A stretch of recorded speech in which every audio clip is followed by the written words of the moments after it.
ourselves saying things, feeling things, and experiencing things in a way that's maybe not necessarily the truth of how we see it or know it, but we tend to focus it more on the emotion that's evolved around it. Maybe sometimes it can be the trauma, maybe it can be the things that have happened that have caused us to have the reactions that we're having or whatever. But my name's April, and I want to welcome you and just kind of wanted to give you a little bit of insight into what we're going to be talking about. We're going to be talking about, do you emotionalize? Hi, Crystal. Great to have you. Do you emotionalize your perspective, or do you actually look at it from truth? And so we're going to talk about that. My name's April, and you can learn a little bit more about me at aprillugopphd.com. You can email me at aprillugopphd@yahoo.com. And I'm offering a special now till July 4th that if anybody wants to find out what is intuitive mentorship coaching, and it's what I offer for people. I'm doing some readings, connecting, guidance, direction, that type of thing, and kind of like we're going to be talking about today. You can always send me an email to find out more about it. But I'm doing that as a little bit of a special introductory thing towards it. Anyhow, if you have any comments that you'd like to share, let me know that you're on. That would be great. If you have any questions while we're going, please feel free to ask them. I'll be happy to answer them. And I know that Facebook, it says my connection is weak, and I just don't know how that can possibly be, seeing how the router is right there. Anyhow, my name's April, and I want to talk to you a little bit more about what is your perspective. When you look at things and you see things happening around you, do you automatically react from an emotional level, or do you react from a truthful level? From a place within yourself that emotionally looks at it and says, gosh, I know that this has the potential. It is the most amazing thing that's there. But then all of a sudden we get caught up and we get wrapped up in the what ifs, what how, why, whens, all of those type of things. And when we get wrapped up into that, we all of a sudden begin to emotionalize it. And when we have the emotion into it, that's when we start not seeing things from a place of truth. We start seeing things from the perspective that the emotion created. I can't accomplish this task because I'm emotionally wrapped up in it for whatever reason. I'm going to use an example from a client I was talking to today.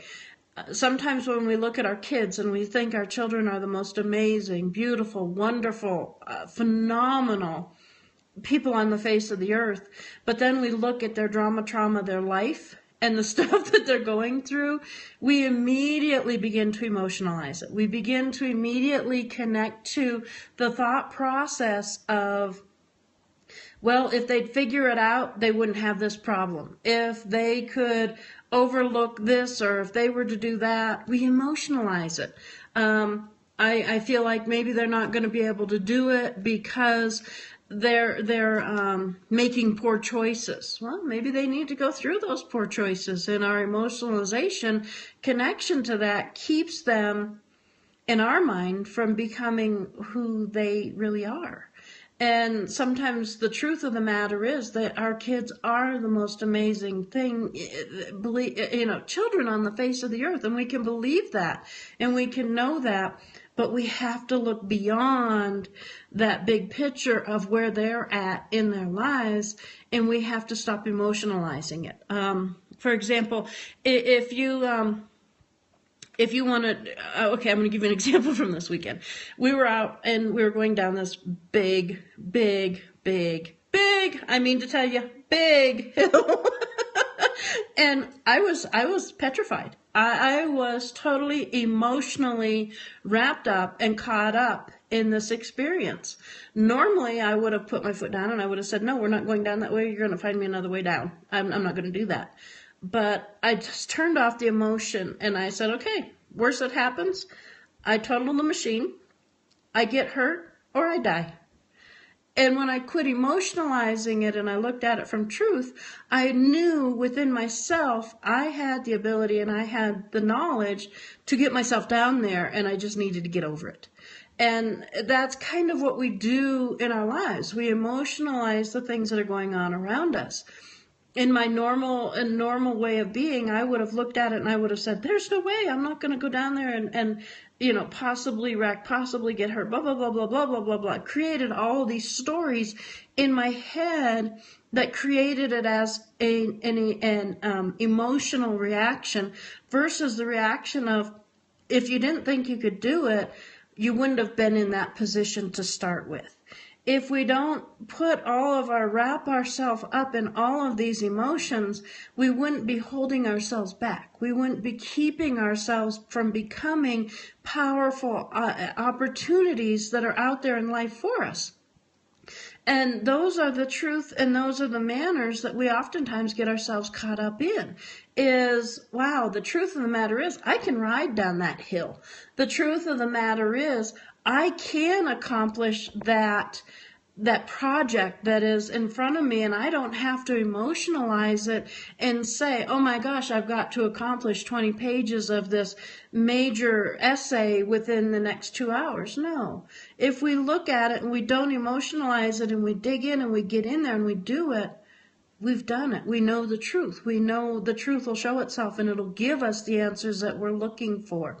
My name's April, and I want to thank you for giving me the opportunity to visit with you a little bit and talk to you about, what is your perception? Is it an emotionalized perception? Is it a perception of truth? And that's where it's really important. Sometimes we just need those little reminders. We need those little moments where we can look at it and say, you know what, I can do this. There's been 500 other mommies or daddies on the face of the earth, and I can do this. I can be that perfect, wonderful parent if I just quit getting caught up in the emotion of it. And I just allow it to happen. I just allow myself to enjoy it, to enjoy my child, to enjoy watching them grow and teaching them and sharing with them. I can accomplish whatever task it is I have to accomplish because I don't want to be emotionally wrapped up in it. I don't want to own it in an emotional level, but I want to own it in a victorious truth level. I can do that paper. I can do those problems. I can swim.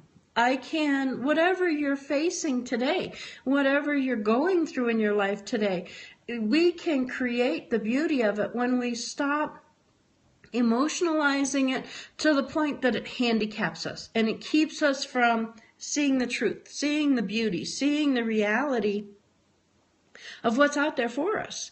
And sometimes that's where we have to really allow ourselves to get a hold of it and get a hold of our lives and get a hold of the situations that are in front of us and say, I'm not giving it that power. I'm not emotionalizing it to be handicapped. I'm going to allow myself to see it from truth. I'm going to allow myself to really honor who I am and honor where I'm going with it. So my name is April, and I want to thank you for joining me today. And if you'd like to learn more, it's aprillugophd.com. And I am running a special. I have it here on the Facebook tag, but if you'd like to learn more about it on Periscope, I'm doing a 10-minute free consultation with anybody who's interested in learning a little bit more about mentorship coaching and how it could possibly help change your life. And in the meantime, I want you all to look at things not through the eyes of the emotional attachment, trauma of that, but to look at it through truth. Is there really, is what I'm really emotionally feeling the truth, or is everything so much different when I don't hang on to the trauma of the emotionalization? So my name is April. It's been great spending time with you, and have an absolute fabulous rest of your day.